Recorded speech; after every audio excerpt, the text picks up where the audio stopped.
সঙ্গে কেহ যাইবে না।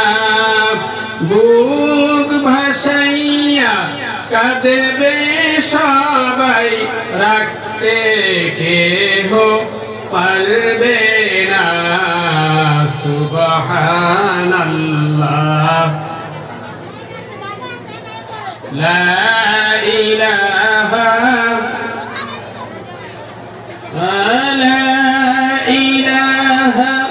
ইল্লাল্লাহু মুহাম্মাদুর রাসূলুল্লাহ। বলুন সাল্লাল্লাহু আলাইহি ওয়াসাল্লাম।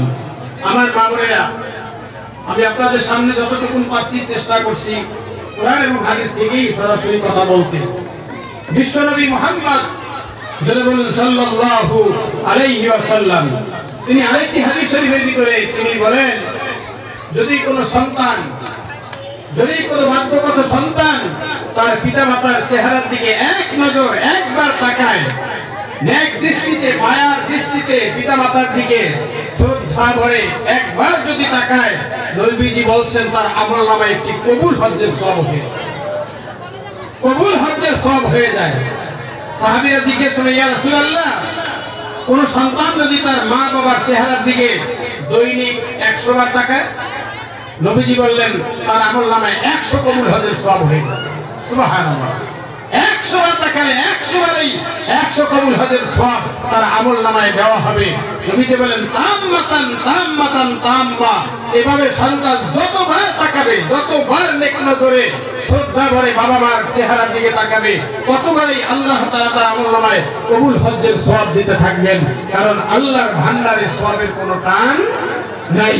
সম্মানিত আমার মা ও বোনেরা, আল্লাহ তাআলা বিশ্বনবী মুহাম্মদুর রাসূলুল্লাহ সাল্লাল্লাহু আলাইহি ওয়াসাল্লামের মাধ্যমে আমাদেরকে জানিয়েছেন হযরত মুসা আলাইহিস সালামের জমানার একটি ঘটনা। মুসা আলাইহিস সালামের জমানার একটি ঘটনা এমন ছিল, কিতাবের মধ্যে আসছে হযরত মুসা নবী তো আল্লাহ তাআলার সাথে বরাবরই কথা বলতেন। তুর পাহাড়ে গিয়ে তিনি আল্লাহর সাথে কথোপকথন করতেন।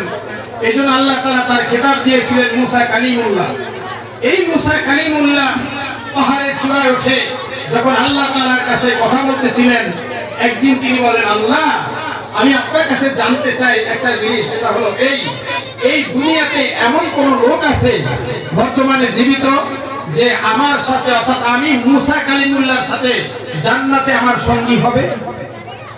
এমন একটা লোক কি আছে আল্লাহ? আল্লাহ তাআলা বলেন, হে মুসা, আছে। মুসা আলাইহিস সালাম বললেন, তাহলে লোকটা কে, তার পরিচয় দাও, আমি তার সাথে একটু সাক্ষাৎ করব। তার সাথে আমি সাক্ষাৎ করব, একদিন পয়গম্বরের সাথে জান্নাতে সাথী হবে। তার কি আমল দিয়ে সে এত বড় সৌভাগ্যবান হলো, মর্যাদার অধিকারী হলো, আমি তাকে দেখব। আল্লাহ, তুমি তার পরিচয়টা আমাকে একটু দাও। আল্লাহ তাআলা বলেন, যাও, অমুক বাজারে যাও, বাজারে গিয়ে দেখো একজন কসাই যে গোশত বিক্রি করে, মাংস বিক্রি করে, এই কসাই, এই ব্যক্তি জান্নাতে তোমার সঙ্গের সঙ্গী হবে, তোমার সঙ্গের সাথী হবে। মুসা আলাইহিস সালাম আশ্চর্য হলেন, কসাই যিনি গোশত বেচে, এই লোকটা আমার সাথে জান্নাতে আমার সঙ্গী হবে, আমার বন্ধু হবে জান্নাতে, কি আমল সে করে আমি তা দেখব। এই বলে হযরত মুসা আলাইহিস সালাম তিনি বাজারে গেলেন, মাংসের দোকানে গেলেন, গোশতের দোকানে গেলেন। গিয়ে কসাইয়ের কাছে তিনি তার নিজের পরিচয় না বলে কসাইয়ের সাথে অনেকক্ষণ তিনি বসলেন। এরপরে বললেন, ভাই কসাই, আমি তোমার বাড়ির মেহমান হতে চাই, তুমি যদি দয়া করে আমাকে মেহমান বানাও। কসাই বেচারা বললেন, আপনি জমানার পয়গম্বর মুসা আলাইহিস সালাম, আপনার মতো মানুষ যদি আমার বাড়ির মেহমান হয়, সেটা তো আমার জন্য বড়ই সৌভাগ্যবান। চলেন। হযরত মুসা আলাইহিস সালামকে নিয়ে কসাই যখন বাড়ির দিকে রওনা হবেন, এমন সময় তিনি কাজটা করলেন কি, খুব লক্ষ্য করে শুনেন। গোশত বেচা যখন শেষ, কিছু গোশত তিনি ছোট ছোট টুকরা করে, নরম নরম টুকরা করে করে করে করে তিনি ব্যাগের মধ্যে লইলেন। এরপর এই গোশত নিয়ে মুসা আলাইহিস সালামকে নিয়ে উনি বাড়ি গেলেন। রাত্র হয়ে গেল, উনি বাড়ি গেলে নিজ হাতে এই গোশতগুলি তিনি গুনাহ করলেন। মুসা আলাইহিস সালাম প্রথম মনে করেছিলেন আমি যেহেতু তার মেহমান, নিশ্চয়ই তিনি এইটা আমার জন্যই করতেছেন। কিন্তু মুসা আলাইহিস সালাম অবজারভেশন করতে লাগলেন যে এই লোকটা আর কি আমল করে, আমাকে দেখতেই হবে, কারণ জামানার পয়গম্বর আমি মুসা, আর আমার সাথে জান্নাতে থাকবে এই লোকটা, নিশ্চয়ই তার আরো অনেক বড় বড় আমল আছে, আমি সারা রাত তার আমল দেখব। এই চিন্তা করে মুসা আলাইহিস সালাম যখন দেখতে লাগলেন, উনি দেখলেন এই কসাই বেচারা নিজের হাতে ছোট্ট ছোট্ট টুকরা করা গোশতগুলো তিনি ভুনা করে সর্বপ্রথম পাশের ঘরেই ছোট্ট একটি ঘরে উনি ঢুকলেন। সেখানে একজন বৃদ্ধা মহিলা ওই ঘরের মধ্যে শোয়া ছিলেন, তাকে উঠালেন এবং তার নিজ হাতে, ভালো করে শোনেন, তার নিজ হাতে নরম নরম টুকরাগুলো, ভুনা করা টুকরাগুলো তিনি তার মাকে আগে খাওয়ালেন। সুবহানাল্লাহ বলেন। মাকে আগে খাওয়ালেন, এরপর বাকি গোশতগুলো নিয়ে উনি ওনার সন্তান, স্ত্রী এবং মুসা আলাইহিস সালাম তার মেহমান এবং তিনি নিজে ভক্ষণ করলেন। মুসা আলাইহিস সালাম আসলে তো তার তো বেড়ানোর উদ্দেশ্য হলো এই কসাই আমল দেখা। এই অবস্থা দেখার পরে মুসা আলাইহিস সালাম পাশের ঘরেই ছিলেন। উনি যেই ঘরে ওই কসাই মা শোয়া ছিলেন, ওই কসাই বৃদ্ধা মা পরিতৃপ্ত হয়ে সন্তানের হাতের এই গুনাহ গোশত খেয়ে পেট পুরে আহার করে আল্লাহর শুকর আদায় করে মা সন্তানের জন্য দোয়া করতেছেন। সুবহানাল্লাহ। মা সন্তানের জন্য দোয়া করতেছেন, আল্লাহ আমার এই সন্তান এমন সুন্দর ব্যবহার সে আমার সাথে করতেছে, আল্লাহ তোমার কাছে আমি দোয়া করি জামানার পয়গম্বর মুসা আলাইহিস সালামের সাথে আমার এই সন্তানকে আল্লাহ তুমি জান্নাত দান করে দিও। সুবহানাল্লাহ। সুবহানাল্লাহ বলেন। মায়ের দোয়া কবুল হয় না, হয় না? মায়ের দোয়া কবুল হয় না, হয় না? আমার মা, আমার বোন, আপনারা তো মায়ের সন্তান, যদিও আপনারা এখন আবার মা হচ্ছেন, মা হবেন, কিন্তু আপনারাও মায়ের সন্তান, আমরাও মায়ের সন্তান, সবাই পিতামাতার সন্তান। খুব লক্ষ্য করে শুনি, মায়ের দোয়া আল্লাহর আরশে আজিমে এমন ভাবে কবুল হয়, হাদিস শরীফ সাক্ষী, আল্লাহর নবী বলেছেন কোন পিতামাতা যদি সন্তানের জন্য নেক দোয়া করে, আল্লাহর আরশে আজিমে ওই দোয়া পৌঁছতে কোন ফেরেশতার মাধ্যম লাগে না এবং মাঝখানে কোনো পর্দা থাকে না, সরাসরি সন্তান এবং আল্লাহর আরশে আজিম এর জায়গা এই সন্তানের দোয়া আল্লাহর কাছে পৌঁছে যায়। সুবহানাল্লাহ। শুধু তাই নয়, কোন পিতামাতাও যদি সন্তানের জন্য নেক দোয়া করে, হাদিস শরীফ সাক্ষী, আল্লাহর আরশে আজিমে এই দোয়া পৌঁছতে কোনো মাধ্যম লাগে না, এই দোয়ার মাঝখানে কোনো পর্দাও থাকে না, সাথে সাথে ডাইরেক্ট আল্লাহ রাব্বুল আলামিনের দরবারে নিয়ে দোয়া হাজির হয়ে যায়। ও আমার মা বোনেরা, এই জন্য নেক সন্তান দুনিয়াতে যদি কোনো বাবা মা রেখে যায়, আর এই নেক সন্তান যদি পিতামাতার জন্য দোয়া করে, আল্লাহ রাব্বুল আলামিন এই সন্তানের দোয়ায় বাবা মাকে কবরে মাফ করে দেন, কবরকে জান্নাতের বাগান বানিয়ে দেন। আল্লাহ রাব্বুল আলামিন সন্তানের জন্য কোরআনে কারিমে স্পেশাল একটি দোয়া দান করে দিয়েছেন, যে আয়াত দিয়ে আজকে আমরা আলোচনা শুরু করেছি। এই আয়াতের পরের আয়াতের ভিতরেই আল্লাহ তাআলা বলেছেন, ওয়াখফিদ লাহুমা জানাহাজ যুল্লি মিনার রাহমাতি ওয়াকুর রাব্বিরহামহুমা কামা রাব্বায়ানি সগীরা। বলেন সবাই, রাব্বিরহামহুমা কামা রাব্বায়ানি সগীরা। আল্লাহ রাব্বুল আলামিন কোরআনের কারীমের এই আয়াত, এই দোয়া, এটা দোয়া হিসাবে আল্লাহ তাআলা খাস করে জান্নাত এই সন্তানের জন্য আল্লাহ দিয়ে দিয়েছেন। কোন সন্তান যদি দুহাত উঁচু করে আল্লাহ রাব্বুল আলামিনের কাছে পিতামাতার জন্য দোয়া করে, আল্লাহর আরশে আজিমে দোয়া ডাইরেক্ট পৌঁছে যায়। যদি বলি সুবহানাল্লাহ। ও আমার ভাইরা, ও আমার বোনেরা, ও আমার বাবাজিরা, লক্ষ্য করে শুনি, আমরা যারা মায়ের সন্তান, পিতামাতার সন্তান, আমাদের সকলকেই আল্লাহ রাব্বুল আলামিনের ইবাদতের পরে সর্বোত্তম ইবাদত হিসাবে যেই কথাটা আল্লাহ ঘোষণা দিয়েছেন, সেটা হলো আল্লাহ তা'বুদু ইল্লা ইয়্যাহু ওয়া বিল ওয়ালিদাইনি ইহসানা। ইবাদত করো আমি আল্লাহর, এরপরেই তোমার পিতামাতার সাথে সুন্দর ব্যবহার তুমি করতে থাকো। বলি সুবহানাল্লাহ, জিকির করি লা ইলাহা, জোরে লা ইলাহা,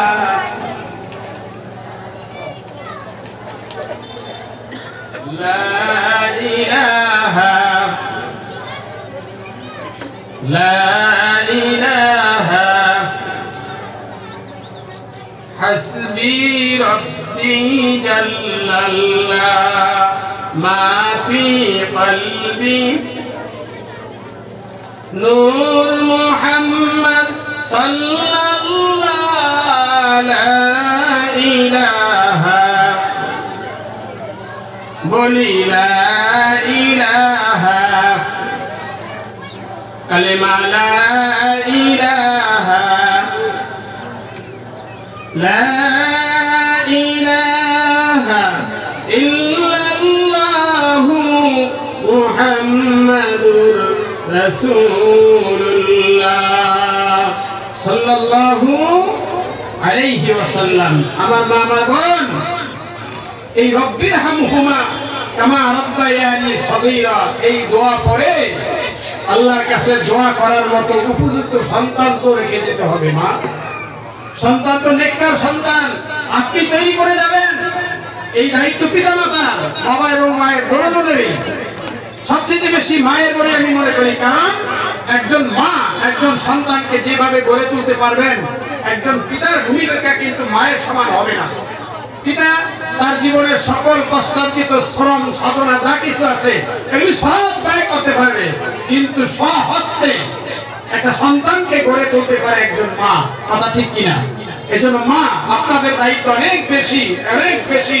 আপনাদের মর্যাদা এবং সম্মান যেমন বেশি, আপনাদের মর্যাদাও তেমন বেশি আল্লাহ করে দিয়েছেন। দেখলেন না আজকে এই মাহফিলে এসে কত ছোট ছোট কচি কাঁচা সোনার মনিরা কলিজার টুকরা সন্তানগুলি আপনাদের সামনে কোরআন এবং হাদিসের সুন্দর সুন্দর আয়াতে কারিমা, হাদিসের আয়াতে কারিমা, কিতাবের মানে যতগুলি কিতাবের মাসকামা আছে এগুলি অনেক সময় অনেক আলেমরাও মনে থাকে না, অনেক আলেমরা আমাদের এগুলি মনে থাকে না, এগুলি আমরা স্টাডি করি না। কিন্তু সন্তানগুলিকে এত সুন্দর করে এই মাদ্রাসায় এভাবে গড়ে তোলা হচ্ছে। মূলত সন্তানগুলি তো আপনাদেরই, কি বলে ঠিক না? এই সন্তান এই শুরুতেই এদের কলিজার ভিতরে এই বীজ বপন করে দেওয়া হচ্ছে এই প্রতিষ্ঠান থেকে, অর্থাৎ এই মাদ্রাসা মসজিদ থেকেই মূলত আদর্শের শিক্ষা এখান থেকে দেওয়া হয়। আমি আমার নিজের পক্ষ থেকে আজকে এই মাদ্রাসার যারা আসাতিজায়ে কেরাম এবং সম্মানিত মুহতামিম তাদেরকে অনেক ধন্যবাদ জানাই। কারণ এত ছোট্ট বাচ্চাদেরকে এইভাবে টিচিং দেওয়া, প্রশিক্ষণ দেওয়া একজন ওস্তাদের জন্য কত কষ্ট, এটা আমি একজন ওস্তাদ হিসাবে এটা হারে হারে টের পাই। আপনারা নিজেরা বুঝবেন যে মায়ের 4টা সন্তান, 2টা 3টা সন্তান, এগুলোর বাড়িতে লালন পালন করতে একজন মা কি কষ্ট করতে হয়। সেই রাত ভর, সেই দিন ভর এর পিছনে চেঁচামেচি করতে করতে মা জীবনটা বাড়িয়ে যায়। কিন্তু আপনি আবার শিক্ষা দিবেন কোন সময়? আপনি দেখেন আপনার সন্তানকে কিভাবে এই আলেম ওলামারা এত কষ্ট স্বীকার করে এদেরকে এইভাবে কোরআন হাদিসের শিক্ষা দিতে থাকে। আমার মা, আমার বোন, আপনারা ধন্য, আপনারা ধন্য যাদের গর্বের সন্তান এভাবে কোরআন শিখে, হাদিস শিখে, ইসলামের শিষ্টাচার শিখে, এই দোয়া দুরূদগুলো শিখে এই সন্তানগুলি যখন বড় হবে, পিতামাতা সম্পর্কে কোরআন হাদিস থেকে যখন পড়বে, বুঝবে, তখন তারা বুঝবে পৃথিবীতে আমার মা বাবা ছাড়া আমার কাছে আপন বলতে আর কেউ নেই। তখন পৃথিবীর সমস্ত কিছু রেখে দিয়ে এই বাবা মাকে তারা সবার উপরে স্থান দিবে, সবার উপরে স্থান দিবে। আপনারা তো বাস্তব সাক্ষী থাকবেন। এজন্য ভালো করে লক্ষ্য করে দেখবেন, এখানে শিক্ষিত মা যারা রয়েছেন, শিক্ষিত মা, বর্তমান আধুনিক যুগের মাদেরকে লক্ষ্য করে বলছি, বোনদেরকে লক্ষ্য করে বলছি, দেখবেন এই সরকার বৃদ্ধা পিতা মাতাদেরকে একিকার বৃদ্ধাশ্রম বানাইছে। বৃদ্ধাশ্রম, পিতা মাতা বৃদ্ধ হয়ে গেলে তাদেরকে থাকার জন্য বৃদ্ধাশ্রম বানাইছে। নাউজুবিল্লাহ। কিন্তু আপনি কি শুনেছেন কোনদিন কোন আলেমের মা, কোন হাফেজের মা, কোন কারি সাহেবের মা, কোন ইমাম সাহেবের মা বাবা তারা বৃদ্ধাশ্রমে গিয়েছে? না, প্রমাণ নাই, প্রমাণ নাই, কেউ প্রমাণ করতে পারবে না। কিন্তু অন্য জেনারেল শিক্ষিত আমি ছোট করে বলছি না, কিন্তু অন্য বহু উচ্চ শিক্ষিত, বহু মাপের বড় ধরনের বহু মানুষ নিজেকে দাবি করে, কিন্তু বার্ধক্যকালে এই পিতামাতা তাদের জন্য বোঝা হয়ে যায়। এই বোঝা সরাবার জন্য আর স্ত্রীর জ্ঞান তো আছেই, এই সব মিলাইয়া এই পিতামাতাকে বৃদ্ধাশ্রমে পাঠিয়ে দেয়। কিন্তু আজ পর্যন্ত শোনা যায় নাই কোনো আলেম, কোনো হাফেজ, কোনো কারি তার বাবা মাকে, কোনো ইমাম সাহেব, কোনো মুয়াজ্জিন সাহেব তার পিতামাতাকে বৃদ্ধাশ্রমে পাঠিয়ে দিয়েছে, এমন কোন নজির গোটা বিশ্বে কেউ দেখাতে পারবে না। কারণ এই আলেমের কলিজার ভিতরে আছে কোরআন, এই হাফেজের কলিজার ভিতরে আছে কোরআন। সেই কোরআন সন্তানকে শিক্ষা দেন আমার মা। এই শিশু বয়সেই এই সুন্দর ছোট্ট বয়সে এই সন্তানের কলিজার ভিতরে আপনি যা গাঁথবেন তাই দিতে থাকবে, আর এই ফসলেই একদিন আপনি ভোগ করতে পারবেন। এই জন্য আমার মা বোনদের কাছে অনুরোধ করবো, সন্তানদেরকে মাদ্রাসা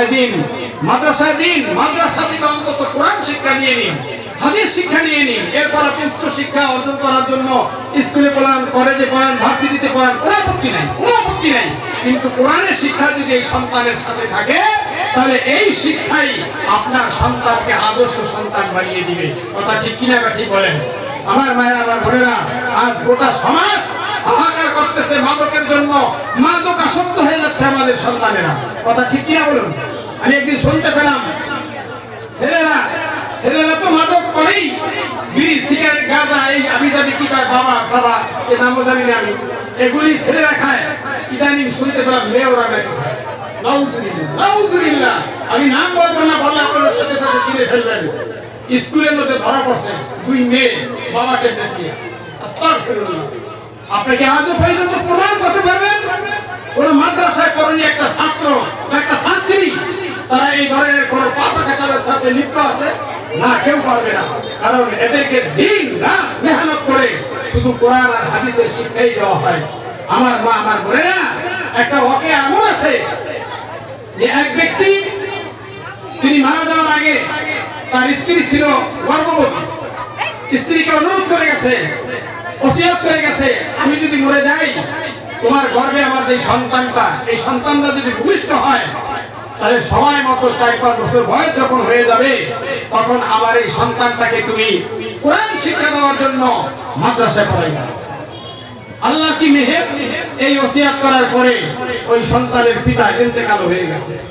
গর্ভে রাখা সন্তান যখন ভূমিষ্ঠ হলো, এই মা, এই মহিলা তিনি চিন্তা করলেন আমার স্বামী ওসিয়ত করে গেছেন আবার এই সন্তানকে মাদ্রাসায় পড়াবার জন্য। এই জন্য এই সন্তানকে ছোট্ট করে লালন পালন করতে করতে 4-5 বছর অর্থাৎ মাদ্রাসা যাওয়ার মতো বয়স যখন হয়েছে, এই সন্তানকে তার মা মাদ্রাসায় মনে করেন ছোট্টবেলা একদম বক্তব্য নিয়ে হাজির করছে। কিতাবের এই ঘটনার মধ্যে উল্লেখ আছে, যেই লোক মারা গেছেন এই লোক দোজখবাসী হয়ে গেছে তার পাপের কারণে। নাউজুবিল্লাহ। কিন্তু এই সন্তানটি যখন কোরআন শিক্ষা করার জন্য মাদ্রাসায় চলে গেছে, হুজুর সন্তানকে ডেকে যখন বলছে, বাবা তুমি আমার সাথে সাথে পড়ো, আউযু বিল্লাহি মিনাশ শাইতানির রাজিম, বিসমিল্লাহির রহমানির রহিম। এভাবে যখন তিনি কোরআনের এই শিক্ষা শুরু করে দিলেন, সাথে সাথে আল্লাহ রাব্বুল আলামিন ফেরেশতাদেরকে ডেকে বলেন, ও ফেরেশতারা, আমার এই বান্দার কবরের আযাব এক্ষুনি বন্ধ করে দাও, তার জন্য জান্নাত বরাদ্দ করে দাও। আযাবের দায়িত্ব ফেরেশতা। আল্লাহকে বলেন, ইয়া রাব্বুল আলামিন, আপনি তো তাকে তার পাপের জন্য এই আযাবের নির্দেশ দিয়েছেন, এখন কেন তাকে আবার জান্নাতের নির্দেশ দিচ্ছেন? এর কারণ কি? এর পিছনে ঘটনা কি? আল্লাহ রাব্বুল আলামিন ফেরেশতাকে ডাক দিয়ে বলছে, ফেরেশতা, আমি যা জানি আসলে তোমরা তো তা জানো না। এই যে লোকটি যাকে এখন এই পর্যন্ত জাহান্নামে রাখা হয়েছিল, যাকে এখন জান্নাতের অনুমতি আমি আল্লাহ দিয়ে দিলাম, এর রহস্য হলো এই লোকটি যখন ইন্তেকাল হয়েছিল, তার স্ত্রীর গর্ভে তার রেখে যাওয়া সন্তান ছিল। তিনি শুধু ওসিয়ত করে এসেছিলেন এই সন্তানকে মাদ্রাসায় পড়াবার জন্য। সন্তানের বয়স যখন 5-6 বছর বা 4-5 বছর বয়স হয়েছে, এই সন্তানকে তার স্ত্রী মাদ্রাসায় নিয়ে ওস্তাদের হাতে যখন তুলে দিয়েছে, আর ওস্তাদ বেচারা যখন আমার কালামে হাকিম তাকে স্টাডি করার জন্য আউযু বিল্লাহ আর বিসমিল্লাহ তালিম দেওয়া শুরু করে দিয়েছে, আমার নাম উচ্চারণ করেন। আমার এই ছোট্ট বান্দা এই কবরে রাখা এই লোকটির সন্তান যখন আমার প্রশংসায় লিপ্ত শুরু হয়ে গেছে, আমি আল্লাহ রাব্বুল আলামিন ওই রহমানুর রহিম হয়ে আর এই সন্তানের এই রহমানুর রহিম বলে আমি আল্লাহকে যখন ডাক দিয়েছে, আমি আসমান থেকে রহমানুর রহিম হয়ে তার বাবার কবরে কেমনে আযাব দেই, আমি তাকে মাফ করে দিয়েছি। তার কবরের আযাব তোমরা বন্ধ করে দাও, তার জন্য জান্নাত তোমরা বরাদ্দ করে দাও। সাথে সাথে আল্লাহ রাব্বুল আলামিনের ফেরেশতারা লোকটিকে বলল, ও লোক, জাহান্নাম থেকে তোমার মুক্তি ঘোষণা হয়ে গেছে। সুবহানাল্লাহ। লোকটি অত্যন্ত খুশি হয়ে জিজ্ঞেস করলেন, ও আল্লাহর ফেরেশতারা, আমি তো আল্লাহর একজন নাফরমান বান্দা ছিলাম, অনেক পাপ আমার ছিল, এই পাপের কারণেই হয়তো আল্লাহ আমাকে জাহান্নামে দিয়েছিলেন, কিন্তু হঠাৎ করেই কেন আমার জাহান্নাম মওকুফ করা হলো, জান্নাত আমার জন্য বরাদ্দ করা হলো? কারণ